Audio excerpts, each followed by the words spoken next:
Well, everyone, welcome to our Geography Matters webinar for October 2025. Tonight, we'll be learning a little bit more about how spatial science is being used to help support koala ecology work in central Queensland. Without further ado, though, I would like to introduce our presenter and our interviewer for this evening. Our presenter is Dr. Michael Hewson, who teaches environmental geography from the Rockhampton North campus of Central Queensland University. Michael's research spans the topics of environmental policy, creative reflection, spatial analysis of the weather and threatened species habitat health, monitoring and mapping using satellite remote sensing. His research projects involve applying GIS and satellite remote sensing to spatial analysis of Earth systems. We're also very fortunate tonight to have our interviewer, Dr. Bill Ellis, who's a Senior Research Fellow in the School of Environment at the University of Queensland, where he graduated with a PhD in zoology, studying the physiology of koalas and their immune response to chlamydia. Bill spent 5 years as a postdoctoral fellow with the San Diego Zoo, who sponsor his ongoing work at St. Bees Island, where he collaborates with researchers from Central Queensland University. Areas of research include sexual selection, behaviour, habitat use, and communication, and he's published widely across these topics. He's currently investigating translocation techniques and outcomes for koalas while continuing to maintain several long-term research sites across Queensland. Without further ado, I'll disappear and throw things over to Michael and Bill. Right, thank you very much, John. Let me just share my screen and then just check with people that you can see my screen. That's coming through now. Yeah, fantastic. Thank you very much. Yes, g'day, Bill, and thanks for joining us today. I was explaining to Bill some time ago that I've been working with a while with koala research people, including Alistair Meltzer, who's retired 3 times from our university, but is one of Bill's long-term collaborators. Bill knows more about Central Queensland than I do, I suspect, so it'll be a great conversation shortly. I'd like to just to say that I'm a geographer, and that's important because I'm not an ecologist. So I teach weather and climate, and also spatial science. And it's a spatial science that I offer to the Koala Research CQ team. And so I'm a team member of a number of people, and I offer them some mapping skills. I guess I've been learning some things along the way, as you'd expect. But being a geographer, I get to reflect. There is just so much geography that intersects with so much. You're familiar with human geography, its intersection with sociology. You're probably very familiar with economic geography and geopolitics and all sorts of geography. It just doesn't know what it wants to be when it grows up, right? And so we have this thing in geography, and certainly I met it at UQ in the then School of Geography, Planning and Architecture, I think it was. That was a long time ago. This thing called spatial science. And it's there where geographers are using the technologies of digital mapping and image processing to enhance those maps. And I guess as a geographer, it's very nice then to be creative. All right, I'd like to also add my personal acknowledgement of country. I work in Rockhampton, so I'm on the unceded land, sea and sky of the Durrumbal and the Wappa people. But over the years, we've done some work through the Fitzroy Basin Association with First Nations people in the Bowen Basin and Mackay, the Yuwibara, the Widi peoples and the Barada Bana. And I acknowledge their assistance and their eldership and their custodianship on the lands that we've been working on. I want to acknowledge my ecologists and other colleagues from the Koala Research CQ team that Alistair Meltzer and others started some time ago. And it's a community-funded research program that's based at CQ University in Rockhampton. And there is a bit of an opening map of central Queensland. It's essentially a collection. Well, one of the definitions, there are several definitions of central Queensland. One of the definitions is a collection of the local government areas that in and around and west of Rockhampton. So not just the Rockhampton Regional Council and Livingston Shire, but the Central Highlands Council, Isaac, and others as well. So that's the area that I want to concentrate on. And in terms of some of the work that I've been assisting with, and koala habitat monitoring in that region. All right, so just some opening statements. These I borrowed from an honours student of mine who's done some mapping exercises supporting again projects of the Koala Research Team CQ. And you will know most of this, but koalas are an iconic Australian marsupial and a flagship species. In one way, I want to reflect that it's important because if we're looking at flagship species and it's all about the habitat that we want to conserve, then of course we're conserving a whole raft and range of fauna and flora species. So in some ways, the koala, not just in and for itself from a deep ecology perspective, but assists us with the conservation of a whole range of other sorts of species as an iconic flagship. But we also know that koala populations on the east coast of Australia are experiencing rapid decline, due in part to habitat loss and habitat fragmentation and other anthropogenic impacts, including deaths on roads and climate change. And thirdly, the other thing you'll know, but just to set the baseline, koala is currently listed as endangered in Queensland under the Environmental Protection and Biodiversity Act and state-based legislation. All right, well, look, how do we as geographers and spatial scientists in particular support some of the work that's doing? This map here is an unnamed project site, which for proprietary reasons I can't really name, but it's essentially an infrastructure project on some open woodland environment. That's the footprint of the project. It's not too far from Marlborough, south of the Marlborough and Serena Road. And you can see there that it's impacting some landscape. The hatchings on that landscape are a resource that we use quite a lot. And it's basically a mapping data collection which has been derived from satellite imagery and the regional ecosystems. Now, regional ecosystems are a herbarium of state government mapping data set which defines the flora assemblages across the state, and they get updated from time to time.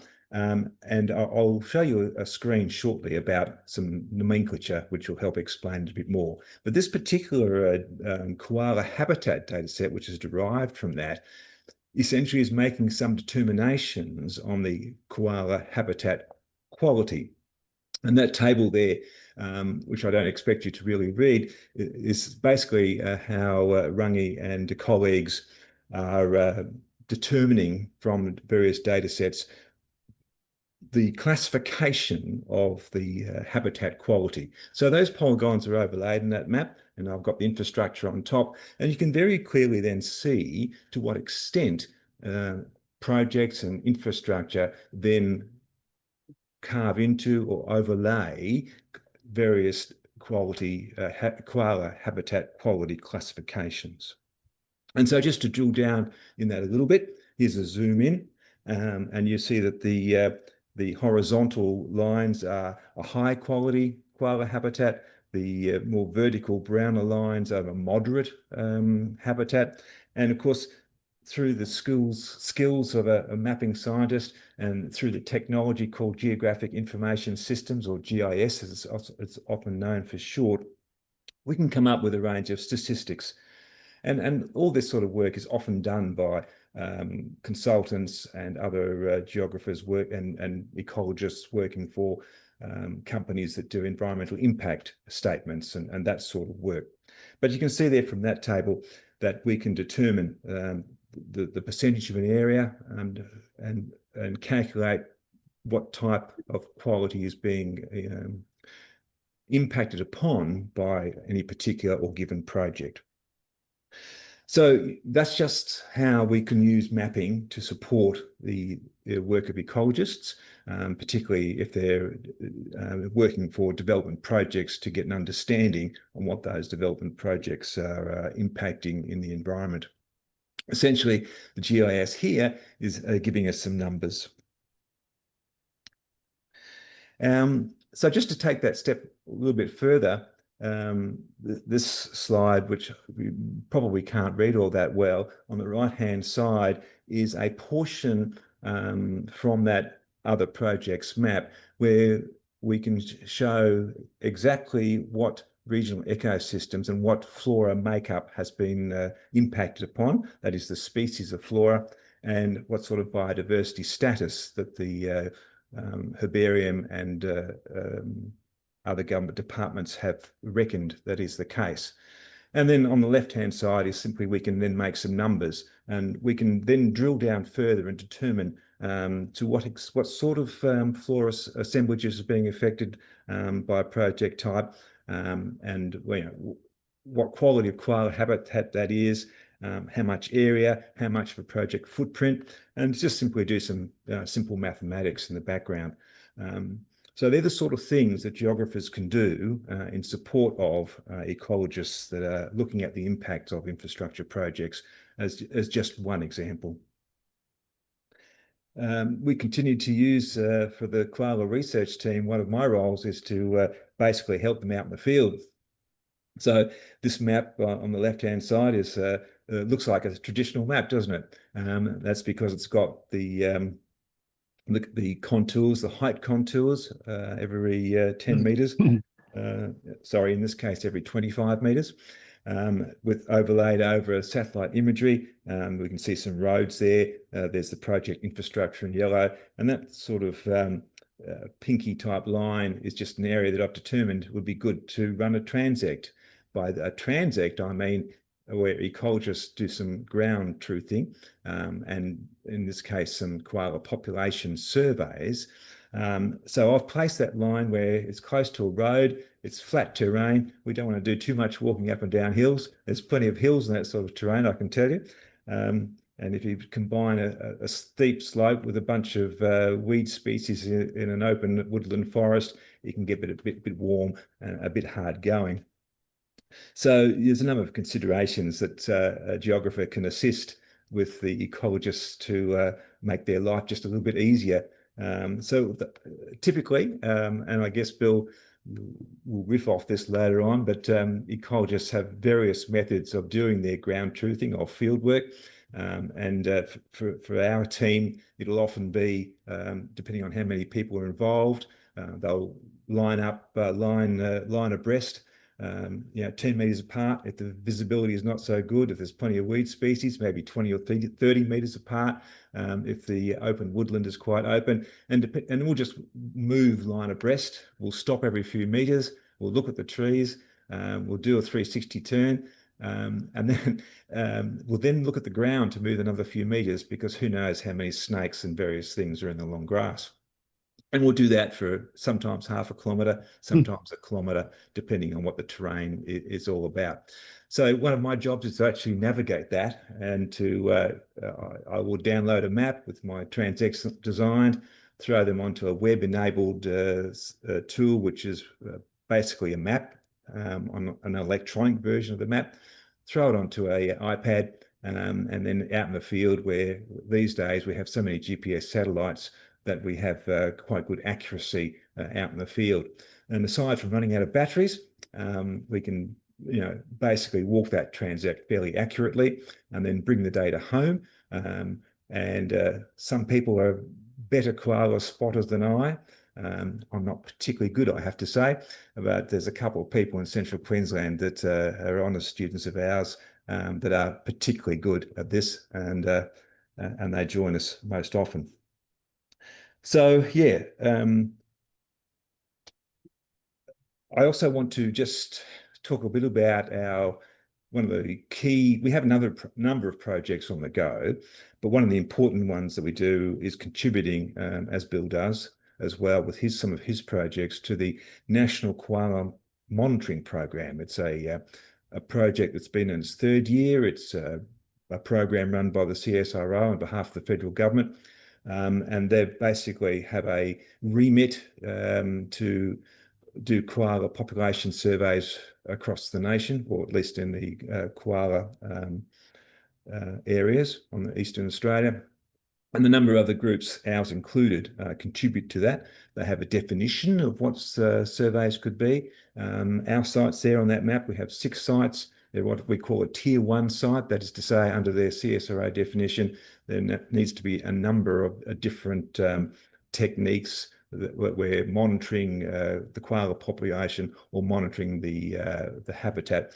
And the picture on the right is an audio recorder. It's one of the ones that the National Koala Monitoring Program have provided, and we'll put those out 2 weeks before a field visit, and we will move it at that time for another 2 weeks, another place. And what we're listening for is the koala bellowing and mating behaviour, which for those that know those sounds can get quite loud. We'll capture those as one of the various monitoring methods that we're using. So of our 6 sites, we've got 2 in the state forest that are relatively co-located. That allows us to keep the logistics within the CQUI. We have 2 others quite close by. This is still an open woodland forest, but it's in a private property, which has some exercises conservation values on their land. And the other 2 sites are also on the Clarke-Connors Range, or at least bordering the Clarke-Connors Range further to the north and west of Mackay. Just to show the koala habitat map again, or the Rangi data set, there's the koala habitat quality. It's probably one of the key data sets that we're using. And you can see here with the yellow and magenta lines where we've designed up our transects that we walk for the National Koala Monitoring Program. And we will go for a 3rd year again in November with the mating season, November to February. We'll go again in November. It's quite warm, of course, as the wet season starts to build. But we'll go and walk those again for the 3rd year running and collect a set of data sets, sound, koala sightings, habitats, and shortly I'll show you some images of some koala scat trials we've done with dogs recently. So just drilling there into it, there's one of our results of koala sightings. Again, I've learned it depends on who's on your team, so which is perhaps a bit too variable than you'd like. We at least have managed to get the same people on the same team, so maybe that at least reduces that variability. But there's a number of sightings we've had on the property. And I think it's probably good to say at this point that those densities, that map represents, and the koala sightings are the red dots there, the densities that we end up with, that is to say, koala sighted per hectare, is the same sort of numbers that you get in southeast Queensland and northern New South Wales. And many of you will be aware that, of course, in northern New South Wales, there's been some recent government work to proclaim the Great Koala National Park. So, we seem to think that,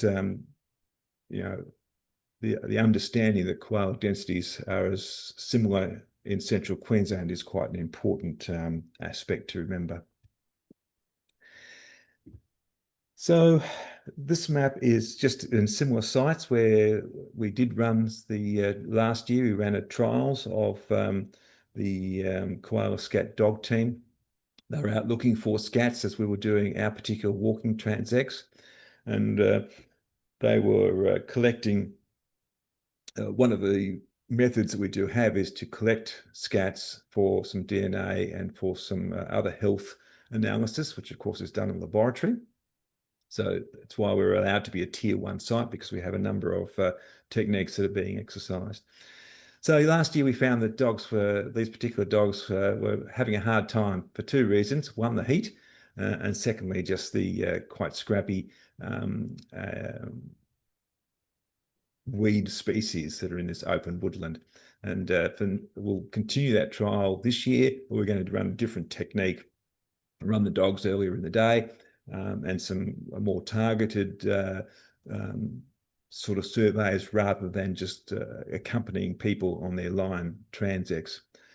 And all these things will end up in the reports to the CSIRO. Now, for those that do know GIS, and there are many that do know quite a bit, no doubt, on this listening to this talk, you'll understand that GIS is very, very capable. And some of the things that I've been showing are relatively simple maps. So yes, it's probably true to say that the support that I give and colleagues to the ecologists may not be the most laborious use of geographic information systems. It's not exercising its true capability. Here we've just got a little bit extended capability. We're doing some clustering analysis on the dog GPS locations, wearing a collar with a GPS locator, and we're basically doing some clustering analysis. And we find that we can then determine where they're finding the scats. And if we wanted to drill down into some other sorts of vegetation parameters and do some other analysis, which I won't expand on really. The other side of spatial science is satellite remote sensing. I know in the National Koala Monitoring Program, we've met people from CSIRO that are using drones with infrared cameras, therefore essentially replicating what we do as human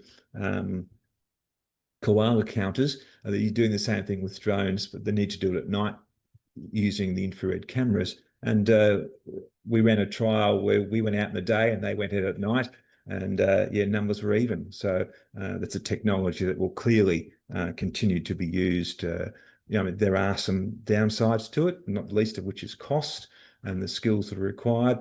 But nonetheless, there are some upsides in terms of people in the bush, and rather than a drone hovering above it.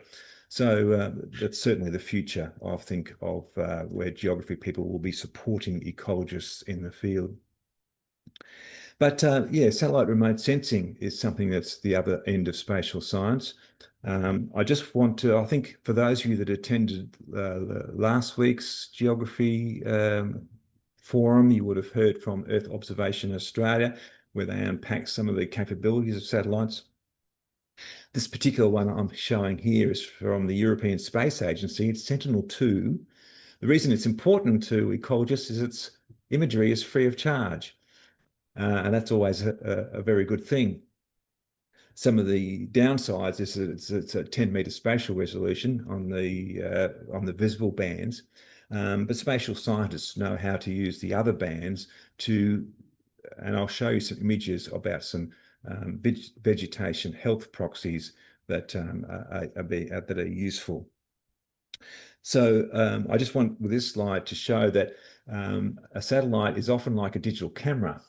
And of course, you'll be familiar with a digital camera, red, green, and blue, combined to make a color image.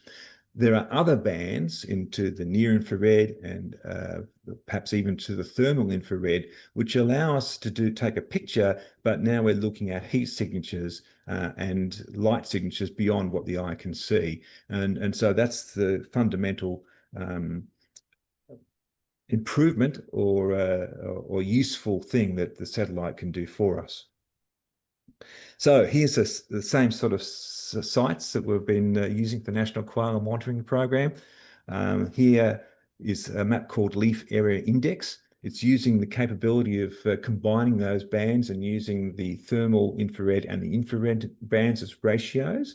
And what it's showing is really the amount of leaf cover versus the amount of ground cover. So if you think of ground as camera, it's a certain color. If you know a leaf in your camera is a certain color, and so we're using that sort of spectral characteristic to come up with a different picture. So this is not so much a picture of a set of trees, it's a picture of the ratio of leaf to ground.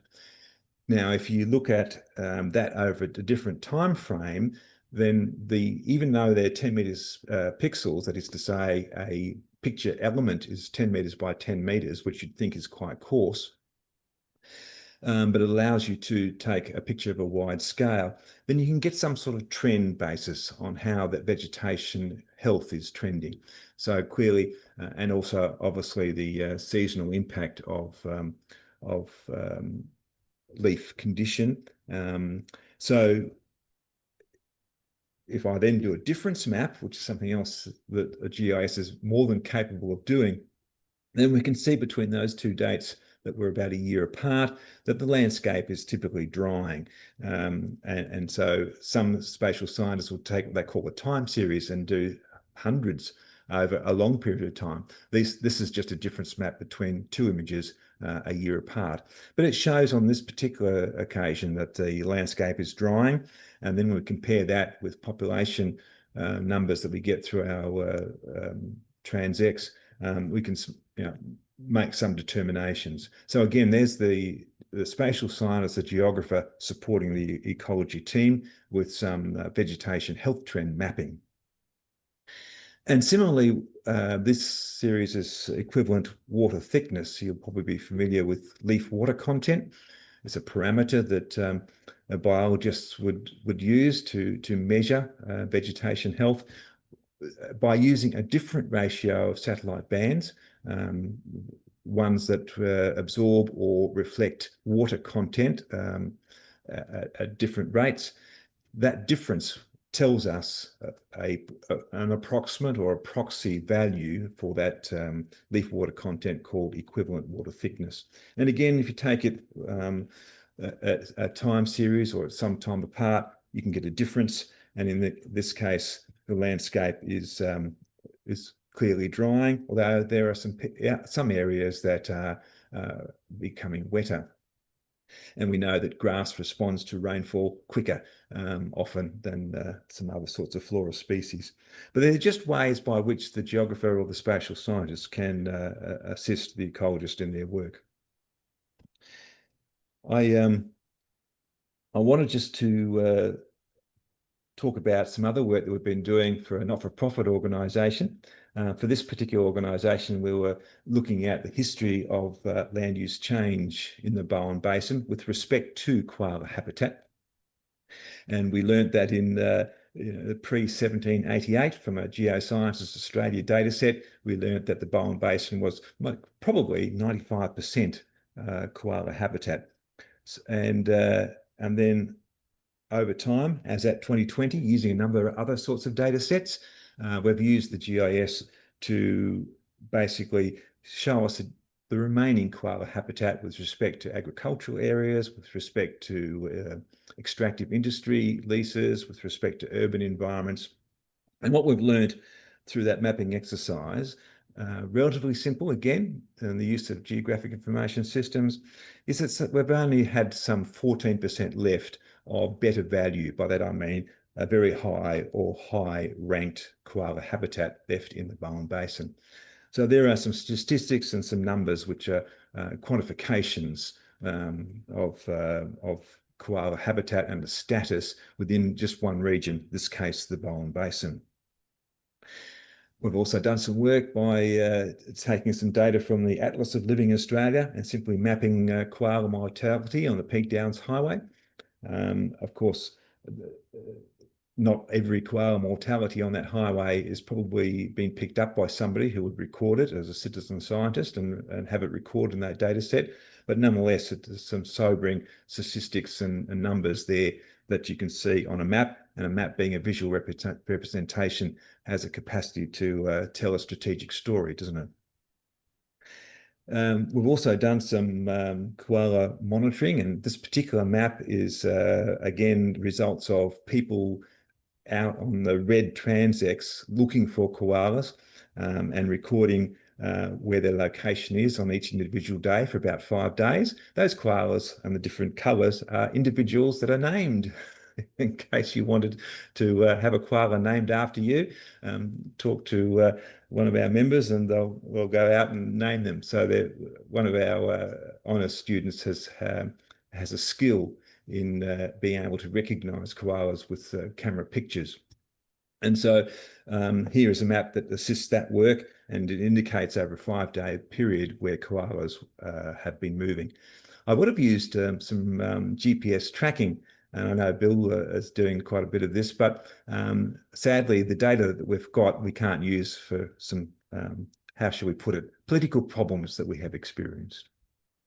But that's some incredible data sets, and gives them, as a geographer doing that sort of mapping, there are some remarkable insights for the ecologists on koala movement, and I'm sad that I can't really show that to you today. You know, I just want to wrap up with a bit of a reflection that, you know, fauna conservation, it's really all about the habitat. And a quote from Aldo Leopold is one of my favorites, of course, The Land Ethic, and his book of many decades ago now. A thing is right when it tends to preserve the integrity, stability, and beauty of the biotic community. It is wrong when it tends otherwise. So unsurprisingly, a lot of our mapping and spatial science work is about habitat health, and how it supports the fauna species within it. And to that end, we believe, though, that satellite imagery has moved a long way, and one of the ways that it's moved forward is spatial resolution, that is to say, better quality images. Perhaps that's the best way to put it, but they're expensive. So we ran a quick project on one stage to review 2 properties and just see whether a coarse resolution satellite, that is Sentinel-2, could do the same job that a very high spatial resolution satellite, a commercial satellite, perhaps $1,600 per image, from Planet Labs, or Worldview as those instruments are known. And so we ran up some images, and we did some spatial analysis to review them. Here's one of the properties. You can see tree crowns in the bottom image, whereas you can see just blobs in the top image. And that's a result of the different spatial resolution. But when we're looking at it from an ecologist's perspective, what we're asking ourselves is, to what extent does it give us those parameters that we really need? You know, vegetation health trends, leaf area index, and other sorts. There are many different sorts of indices that can be run up. And our results show that, in fact, the coarse resolution, i.e. free imagery, can tell that sort of story just as well as a very fine spatial resolution, costly image. And so we're able to advise habitat managers and ecologists that, you know, the free tools are just as good as the expensive tools. Of course, spatial scientists will know that if you want to compare other parameters, in this case land cover classes, then the picture is much nicer with an expensive ultra high resolution image. Send money would be the mantra. And I think I'm running out of time. So what I'll do is I'll wrap up and just say that a honest student has been out to Whopper, which is known as Great Keppel Island. In the history, it has been alleged that koala was resident on that island. That is to say, there are some First Nation stories. There is no primary sources that can validate that, but there is some stories that, including a news clipping to say that the last animal was seen in the 1960s as the resort was being built. But one of the jobs was to go out and validate the regional ecosystems of the herbarium and do some field work. So here we're out there doing the field work, and to cut a long story short, there is a great lot of variability. But you know, the ability for GIS and spatial science to be of assistance to ecologists with mapping data is really rigueur du jour in this decade. All right, well, I might leave it there, and it's probably time where to stop sharing, John, isn't it? So, Bill, you've been up in central Queensland, haven't you? Yes, yeah. I really was really interested watching. You know, when you some of the things we're really interested in is obviously how you know, habitat changes are likely to drive changes in the distribution of koalas, and you know, without having good knowledge of the tools that people like yourself are able to use so well. The idea that, maybe we need to go and measure the changes, like instrumenting the landscape and that. And I wonder whether some of the questions we're asking about the changes in distributions, for example, on islands like Rabbit Island, might be explained if we were to be able to look at some of this. Can we look at this, historically, once we see a change in species distribution? Can you go back and go, well, here's what might have happened? The answer is yes and no, Bill, unsurprisingly. Yep. No, sometimes because the technology may not go as far back as you want. I mean, there are certainly some satellite imagery, which is the Landsat series, which many will know, that has, I think, greater than a 30-year history. It has a coarser resolution than Sentinel-2. I think Sentinel-2 is becoming a sort of tool of choice because of its mixture of moderate resolution with its temporal revisit time about for every 5 days. So yeah, so sometimes you can, sometimes you can't. And I guess to mix some of the technologies and be able to tune maps that can give you some sort of good value in comparing them, that means to say they've been processed so they look kind of similar, is work that spatial scientists would do to sort of smooth all that out and make it presentable, apples to apples, I guess. So yes, if you want to go a long way, then no. But if you wanted to go, in Sentinel's case, back 10 years, then that's certainly doable. If you need to compare that with Landsat, then say 30 years is doable. Perhaps that's the best way to do it. That's from a satellite imagery processing perspective. Right. We've got a question in the chat here from David Arthur asking, how many years does it take for revegetated land to become suitable habitat? Yeah, isn't that a good question? And that's where I say, well, I'm a geographer. I need to ask a biologist. Look, well, I think perhaps you can answer that question better than I. I'm just, what I'd say is that from my observation, we've been looking at some habitat which looks to be about 4 years revegetated, and I'm told by colleagues in the team that I help with that it's too young. There is a certain size of tree that's important to be a koala favoured tree, and they're just not that big enough yet. Bill, maybe you can add some more. Yeah, well, you're right. It's kind of like how long is a piece of string? So in wetter areas where the trees are growing faster, in some of the riverine, the riparian habitats, it's going to get to that age and that size that it can be used a bit sooner. But I wonder if, using some of the tools you've shown us tonight and looking at some of the areas that have been replanted and revegetated over time, I think what we're likely to find is some of the revegetation areas in drier areas, you might not find those. Maybe there's a moisture threshold, within the land in general, or a leaf area threshold that might be met, might take it longer there. We say down in southeast Queensland that you're looking between 8 to 10 years before it's really being used. It's really likely to be used. Having said that, this morning we walked into an area where it was clear that the trees had been planted, and one of the koalas we were tracking had gone into that. I'm not sure exactly how old it was, but the trunks were about that big, so they weren't really big, and koalas were clearly using it. So yep. Yeah. Actually, Bill, it's a good comment. I think one of the observations I would make in the years that I've been assisting the koala research team at CQ is that soil moisture may well be one of the determinators.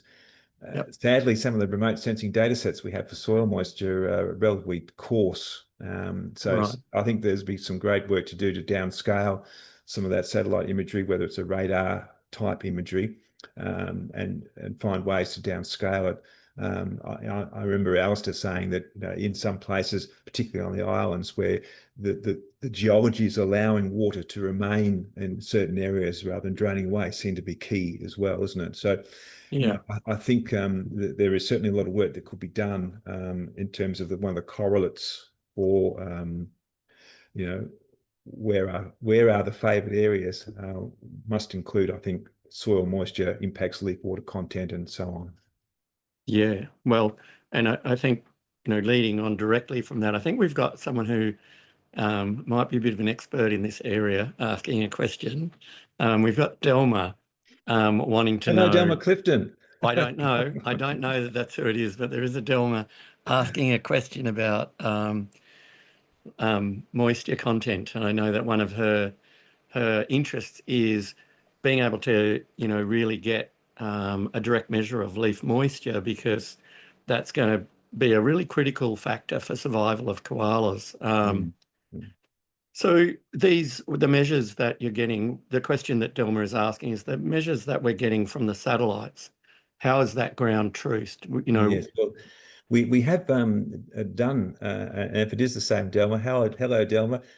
Yes, I was on some bees to actually ground truth that. Right. One of Alistair's projects, and the results were interesting. So we went out and we had one of our members actually do that leaf drying technique. That's to say, grab some leaves, weigh them, put them in a bag, put them on a cool environment, take them back to the lab, dry them out, re-weigh them. The loss, of course, is your leaf water content. At the same time, we took the EWG, the equivalent water thickness images, which is the band ratios between moisture absorbing and moisture reflecting bands from a satellite. And what we found is they were clustered. They weren't correlated what we call linear correlation. So in that respect, they weren't particularly well correlated, but they were clustered. And we're thinking that that's about species. And in fact, if that means it's clustering from a geography perspective, that's a very good measure, because clustering is a geography correlate, whereas linear or non-linear correlation is an ecologist correlate.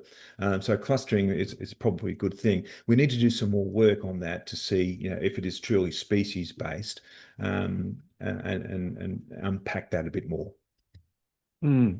So I guess that kind of leads me to a question I'd like to ask you. With the predictions of climate change, one of the things that has been put forward a kind of a conservation perspective is around climate refugia. Specifically for koalas, I'm not sure how much groundwork, really detailed groundwork was put into determining what might be those climate refugia. Do you think that, there's something we can use here and we can start to really get more confidence that where we think koalas might persist, so we can target them for conservation in the long term? Yeah, I mean, one of the things we probably need to do is walk some more transects in hilly country, right?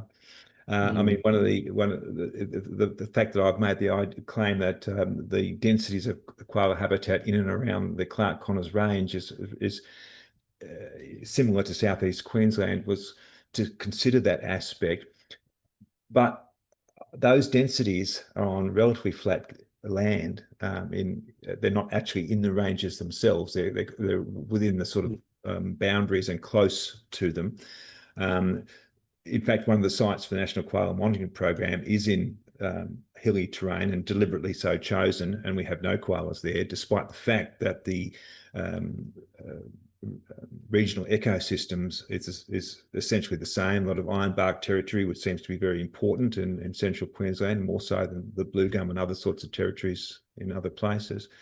Ironbark seems to be a favoured place, and yet there's certainly the koalas are habitating this flat, and I suspect more moisture holding ground than it does in the hilly country. So that would be a bit of a mitigation against the Clarke-Connors region, which is relatively hilly. I think some more work needs to be done to understand the differences between hilly country and the flat land, would be my take on it. Yeah, yeah. Some of those areas that you found reasonable koala numbers in, just at your first viewing, would you have considered them to be high quality koala habitat? Were you expecting to find those densities?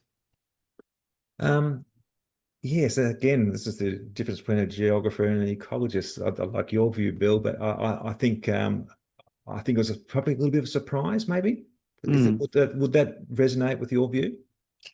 Yeah, yeah. I mean, one of the things, I think the conundrum that we have is the distances that koalas can move in central Queensland. Mm. And so because they move so far compared to southeast Queensland, we might think, well, they're going to be more widely distributed. And it's only when you start looking at some of these areas that you find those high densities. But I guess my point was coming back just really briefly to that idea of climate refugia, where we go, well, here's where we think there's going to be the most koalas. But it's one of the good things about that National Koala Monitoring Program. So, Yes. Yeah. And in fact, I will add to that, Bill, because I have seen that tracking data which our team is generating, but which we can't show at the moment. yeah, And it's extraordinary, the yeah, distances that at least three of the several koala have roamed. And yes, now that I think about it, they have been uphill and down dale in that roaming. So yeah, yeah. so yep. I We mean, got one another. of and again, this is the geographer rather than the ecologist, right? Two of the sites which are in hillier country, this is near Timbura, that dam that's behind Mackay there. There are good numbers Yep. there, and that is quite hilly country behind the dam. I know that. We tried walking it. Um, Yep. and that's why that transect is that long, thin one along the side of the Yes. dam. Yes. Because to go down there was tiger country. Yeah. There are good densities in there, very, very good densities. Yeah. So yeah, I think that on reflection, I think your question is that there is a lot of scope for the Clarke-Connors Range to consider being a Mm. refugia. Yeah. We have another question. I think it's from David again. It's just talking about the impact on fertility of infectious diseases. Do you think there's value in preserving an isolated population? How do you feel about that? That's, this is, well, listening to ecologists, I know there's some views on whether Victoria does it well as a result. And there are some mixed views on that, right? You know, maybe you can reflect some balusters in your experience on some bees and other islands, Bill. How do you see it? Yeah, well, I think I mean it's kind of, you put it the other way. Invariably, there's not a massive amount of resources required quite often to preserve the populations. It's more about stopping them being destroyed. So I think I don't think there's any question that there's going to be, massive inputs to try and preserve island populations, except to the extent that we want to ensure that they're not ravaged by invasive predators, weeds, and things like that destroy the habitat. I And guess, yeah. One thought, Bill, is that I know this particular on St. Bees Island, and I've visited a couple of times myself, and you've been there often. Is I guess the challenge of tree species and making sure that if you have one majority tree species which is a koala favoured tree, that they don't suffer a dieback situation, the result of climate change or other sorts of infestations of the insectivorous side. That would be a challenge too, right, on island environments. Yeah, yeah. I mean, they're subject to stochastic events, but I think it's interesting, the island, and it's good having Delma in the chat here, because she she has experienced one of those stochastic events where the population declined significantly because it got really hot. And maybe that's giving us a window into the, how the koalas might be going to be driven, their distribution, how changes in the climate are likely to drive that, because we see it on the islands. Yeah, so And just on that question, climate change is suggesting that for central Queensland, it'll be the same amount of rainfall on an annual basis. It'll just come later in the wet season and finish earlier in the wet season. Now, of course, right. what does that mean? Well, it simply means propensity for flooding, but it means the droughts will be longer, and the dry seasons will be longer as we head towards 2100. Yeah, so that's the question I was going to ask you, is about, do you think that that what you're seeing, what you're measuring, that you're going to be close to the boundaries of the range of the koala? Maybe it's not quite the case, but we're more likely to be able to pick up these changes earlier and detect them because you're in that. I guess the question is it a more severe environment for koalas out there, do you think, geographically? Are we more likely to see, what's going to happen under climate change scenarios here? And does that make it really good to study, or does that mean we should just throw our hands up and say, well, we've got to go? Because that is one of the arguments, that let's just focus on the coast. So Yes. Well, and I think generally speaking, you and your colleagues are expecting that that's the way climate change will drive things towards the coast, where onshore winds are at least supplementing what would typically be in central Queensland, which is a northwesterly airflow in the wet season, where it comes down from the monsoon trough and is directed by the perennial Queensland trough, and therefore sits up summer rains from the west and the northwest. Which sort of complements the usual southeasterly onshore and orographic lifted flow. So, the northwest wet seasons are really important. I think that's one of the things that we're keen to do with the continued satellite. I'm capturing satellite images every month for the last 3 years. And examining the trends on leaf area index and equivalent water thickness over that time period is a part of the project we want to finish. I think leaf area index is quite resilient from the open woodland assemblages. right. But to what extent that represents a threshold from koala preferences is a question I can't answer. But it should be a really interesting insight that needs to be followed up. Would you care to follow it up with, what's your feeling for the prognosis for koalas in particularly, I think, the Clarke-Connors Range, that I think we agree that this is quite a significant koala population and something that really should be looked at, from a conservation perspective. So what's your prognosis, just from a climate, from a geography perspective, not necessarily from the industry and that perspective? I think one of the things we're heartening is that many people, particularly in Victoria, South Australia, Tasmania, understand and feel climate change. The prognosis of the drying Victoria as a result of the southern annular mode, that is to say, the movement of high pressure systems on a statistical basis south, is being measured, it's being felt, it's being seen. Of course, that's not exactly a quantitative measure, but up in North Queensland, I guess we're relatively comfortable by the fact that wet seasons, from a La Nina, El Nino perspective, are relatively resilient. However, in central Queensland, and perhaps in the back of the Clarke-Connors Range, it continues to be drier, even in good wet seasons in the northern wet tropics.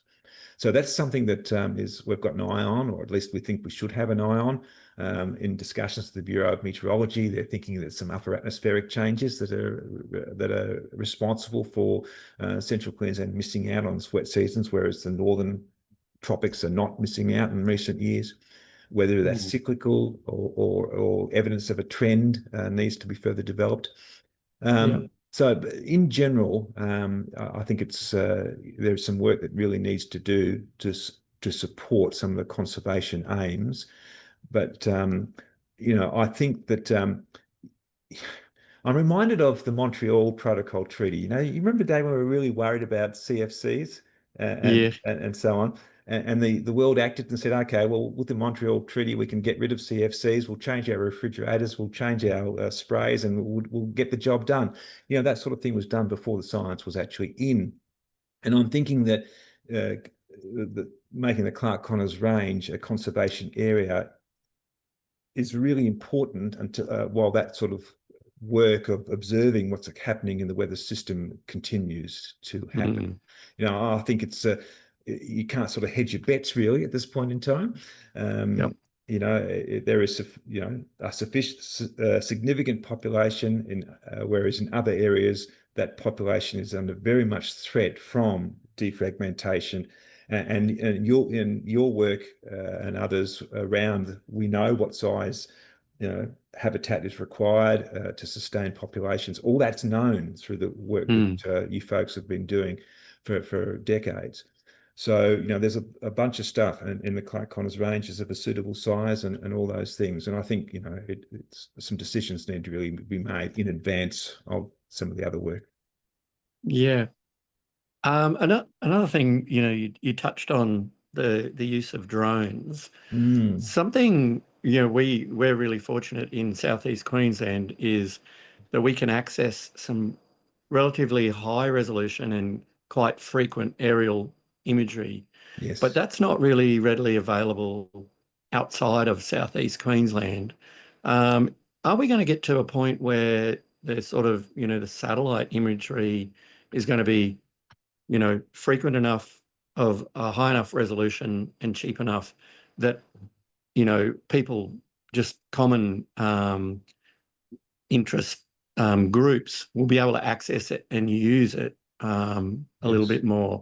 Well, certainly, the 10-meter spatial resolution imagery is of ones I've talked about. As an academic, I have access to 3-meter spatial resolution imagery. That's from DoveNet satellites that the Queensland government has. In fact, John Tasker can tell you all about that. I think they did one series and then didn't fund for a number of years. I think that that's certainly I can get that imagery free, and we've often used that in some of our projects to at least have a little bit better spatial resolution. The others, the fine spatial resolution means there are trade-offs, and you don't get the temporal resolution or you don't get the spectral resolution. So most of the vegetation indices require a good spectral range from near infrared into infrared. Some of these very high resolution satellite images have a smaller bandwidth, swath width, therefore don't revisit as often and are restricted spectrally, but they're improving too, and they cost an arm and a leg. So I'd like to see the 3-meter resolution imagery from Planet Labs more widely available. And I think you're talking about the near map, airborne maps, which UQ has, as well as South. They're excellent, really, really good. Again, they're a bit restricted for vegetation monitoring because they're typically 4 or 3 band, but they're great for at least you can do some other GIS work where you can really see tree crowns changing, and you can do some spatial analysis based on that as well, which would be useful. Yeah, I think it's also really useful in terms of compliance with regulations around clearing is where it's been particularly useful. Yeah, and the Queensland government has quite a program on that with their SLATS program, right? So yes, and they're using the the Landsats and the Sentinel-2s of this world to undertake that program. Yeah, no, but so do you think you'll continue using dogs and drones? What do you think the future looks like in central Queensland for detecting? I'm interested in your view on the variability in spotting ability of volunteers. So if if you're happy to touch on that, it's an Well, I amazing am. thing. So So yes, go ahead. our most recent program, which we're looking at an offset for a extractive industries company, they have some open woodland, which is in the Bowen Basin, which looks of really good quality. It's being grazed, so the fire risk is being reduced, and all those other sorts of things. Good walking. We had 5 people, 30 meters apart, and here's Michael in the middle with his map, guiding people along, and next door Charlie Geddes said, "Michael, there's a koala above you." Yeah. So yes, if you have Charlie in your team, you get lots of koalas. There is a skill. Yeah. And my wife's a bird watcher, and she can pick up birds, and she tells me it's all about the movement. I think I'm getting better. And actually, I see more koalas when you do that 360 turn and you look backwards for some reason. So, it is variable. And yes. And when you have somebody like Charlie on your team, it's amazing.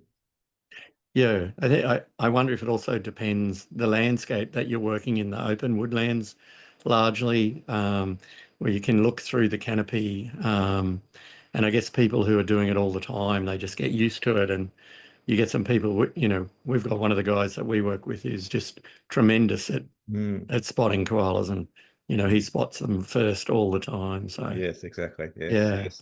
So I think, as scientists, and you're trying to keep the variables down to to reasonableness, you've got to have those people on your team and pay them well, and feed them well, right? Yeah, absolutely. They're worth their weight in little black spiders. Yeah. So now just one more thing I wouldn't mind touching on. A lot of the work that you're doing is on private property. Is that fair to say? It is very fair And to say, yeah. yeah, so how do you think we're going in terms of bringing those people and rewarding the good land stewards? And because it seems to me that this probably is where we're going to make the most inroads in the future. How are we going up in that part of the world? I think that's key, Bill, and I think therefore we join with Hugh Possingham, previous Queensland chief scientist, among other things, who has that view written recently in the conversation. I think that private ownership is a future of conservation. Certainly, you've got to build good relationships, and that's one of the things we try to do. And I think there needs to be some further incentivation. On the one hand, there's the tree clearing legislation, and that's a bit of a stick. I think we actually need a very good carrot. Yes, there are some programs, particularly federal programs, which for decades have been encouraging landholders to leave aside fauna friendly habitat on their properties. I think there's a lot more work that needs to and should be done on that as a priority. And certainly I would like to see, environmental legislation heading down that direction. I think, yes, we've done a lot of work on private property. Many of these landholders are passionate. There's the odd time we've come a bit of a cropper because there's some other sorts of infrastructure events which are helping farmers with their challenges from remuneration. So there needs to be some policy interventions with landholder remuneration, in my view, to assist in conservation. Certainly our work in the Bowen Basin suggested that most of the 14% that's left is on private property. Yeah, yeah. And I mean, that's been my experience, is that a lot of the property owners are really more or less invested in wildlife. They're not anti koala at all. Great, that's certainly our experience, and we've got a couple of papers on the history of that as well, and some sociology by talking to owners, and it's been like that for decades. Yeah. All right. I'm not sure. Should we could keep rattling on for a while, but we might be it might just be the two of us talking. Do we throw back to John? I think we do. You do indeed. I think that is time. But thank you, Bill, and thank you, Michael. That was a fascinating discussion, and likewise for those in the chat for throwing your questions in as well. That is the end of our webinar for tonight. Thank you all. We will hopefully release the recording in a couple of days' time. With that, thank you for coming along. We hope to see you again at another RGSQ event very soon.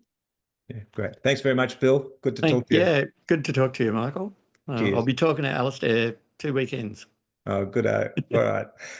Good to see Dilma in the chat as well. It was, yes, yes. All right. Excellent. All right.